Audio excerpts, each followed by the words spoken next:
आम ख़बर खां वाक़े आगाह करण में नाज़रीन कराची मां ते mayor Karachi barrister Murtaza Wahab Tariq road जी नर्सरी पहुची वियो। वेझी वियल रोड जो बहानो कयो वियो। टाउन इंतज़ामिया खे फौरी बहाली जे लाइ हिदायतूं पिणु जारी कयूं वियूं आहिनि। बैरिस्टर मुर्तज़ा वहाब जो चवणु आहे त शहरनि जे मसइलनि खे सम्झूं था।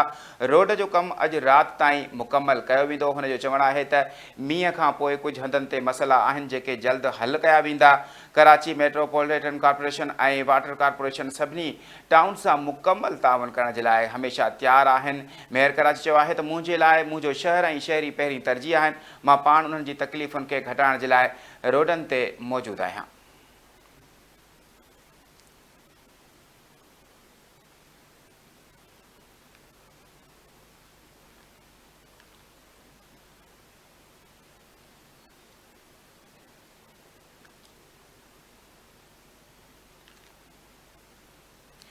अहम ख़बर खां वाक़े आगाह करे रहिया आहियूं नाज़रीन कराची मां जिते mayor Karachi barrister Murtaza Wahab Tariq road जी नर्सरी पहुची वियो। वहिजी वियल रोड जो बहानो कयो वियो आहे। टाउन इंतज़ामिया खे फौरी बहाली जे लाइ हिदायतूं जारी कयूं वियूं आहिनि। बैरिस्टर मुर्तज़ा वहाब जो चवणु आहे त शहरनि जे मसइलनि खे सम्झूं था।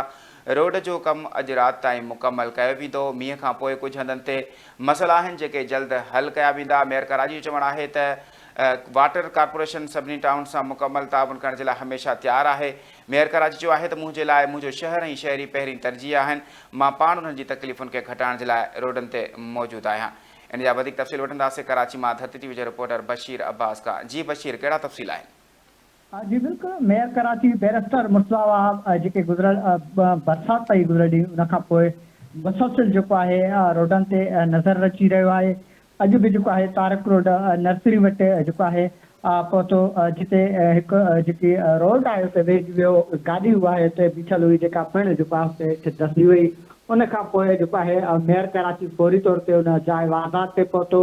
उन रोड जो पिणु मुआइनो कयो। जेकी टाउन इंतज़ामिया उनखे फौरी बहाली जे लाइ सख़्तु हिदायतूं जारी कयूं। हिन जो चवणु आहे त शहरनि जे मसइलनि खे पंहिंजो सम्झूं था।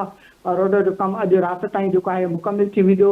मींहं खां पोइ जेको आहे कुझु हंधनि ते मसइला आहिनि, बिल्कुलु सम्झूं था, उन्हनि खे जल्द हल कयो वेंदो।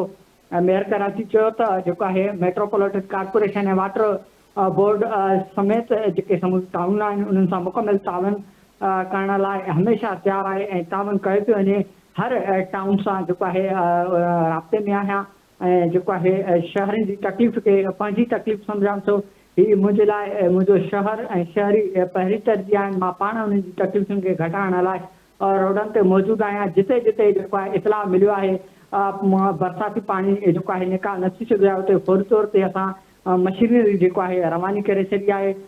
जेको आहे जेको खाता आहिनि उन्हनि खे बि पिणु सख़्ती सां हिदायतूं कयूं आहिनि त किथे बि रोड ते जेको आहे पाणी नज़र न अचे। ऐं जेके हेठाणी वारा इलाइक़ा आहिनि जिते इतलाह मिलाए त पाणी जमा आहे, उते बि पिणु जेको आहे टाउन सां गॾु वाटर बोर्ड इंतज़ामिया जेको आहे पाणी निकाल करण जे लाइ कोशिशूं करे रही आहे। जी ठीकु आहे बशीर अब्बास, तफ़सीलनि खां आगाह करण जे लाइ वरी महिरबानी।